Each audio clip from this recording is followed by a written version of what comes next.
The Tree Who Set Healthy Boundaries by Topher Payne, an alternative ending to SiIverstein's The Giving Tree.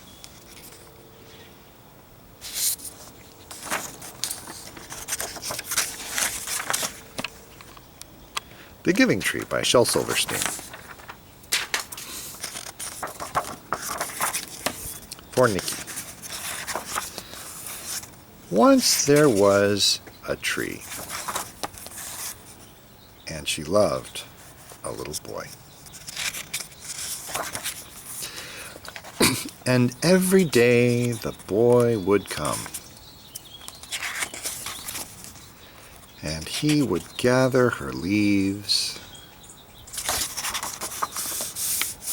and make them into crowns and play king of the forest.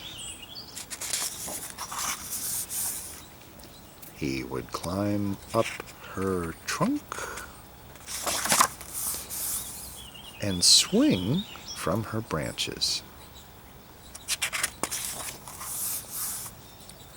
and eat apples. And they would play hide and go seek. And when he was tired, he would sleep in her shade. And the boy loved the tree very much, and the tree was happy. But time went by, and the boy grew older.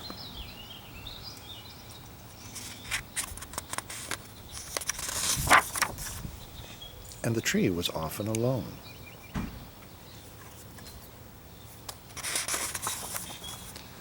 Then one day the boy came to the tree, and the tree said, "Come, boy, come and climb up my trunk and swing from my branches and eat apples and play in my shade and be happy."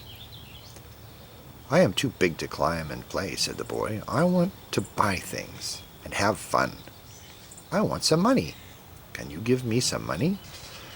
"I'm sorry," said the tree, "but I have no money. I have only apples, leaves, and apples. Take my apples, boy, and sell them in the city. Then you will have money, and you will be happy." And so the boy climbed up the tree and gathered her apples and carried them away. And the tree was happy.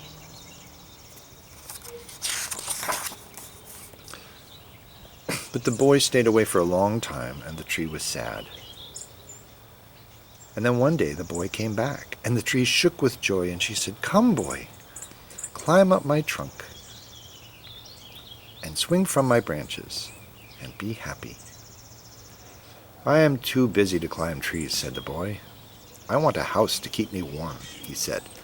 "I want a wife, and I want children. Can you give me a house?" And the tree said, "Okay, hold up, this is already getting out of hand. Look, I was fine with giving you the apples to help you get on your feet. They'll grow back next season anyway.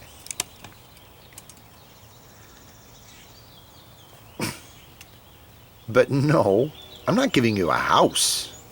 You know, I've seen boys like you pull this nonsense with other trees in the forest. First it's the apples, then branches, then the trunk.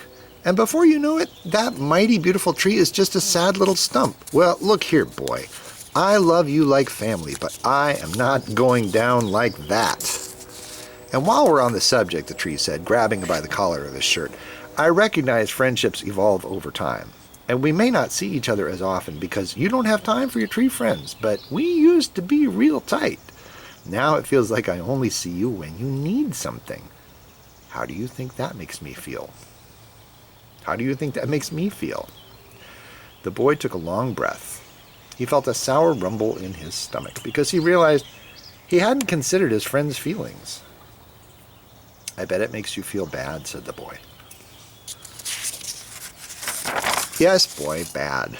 I can't even remember the last time you asked me how I'm doing." "How are you, tree?" asked the boy. He sincerely wanted to know. So the tree told the boy all the gossip from the forest, and introduced him to the family of red squirrels that had moved into her trunk. While she was glad for the company the squirrels provided, she was concerned about the long-term health effects of hosting a burrow. So the boy called the local arborist, who explained that squirrels don't eat wood, they only build nests in pre-existing holes, so the tree was in no danger. The tree was so relieved, and so was the boy. He loved his friend and was concerned about her long-term health because she had taught him the importance of empathy. And so it continued, the tree and the boy looking out for each other like that, both of them content in the knowledge that someone had their back.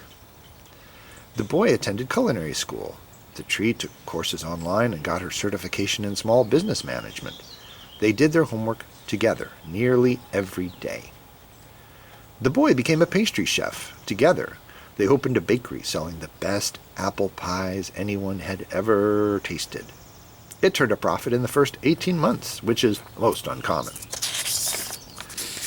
Eventually, the boy had a son of his own, and much later, the son of the boy had his own family too.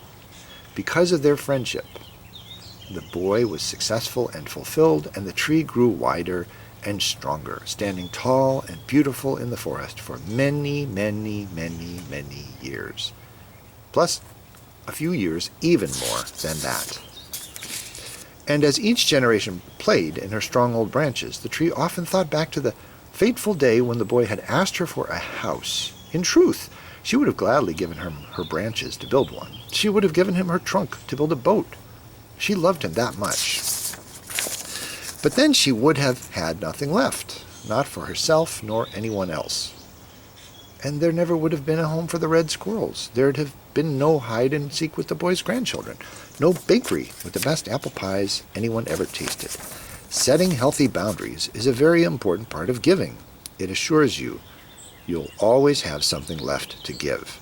And so the tree was happy. Everyone was. The end.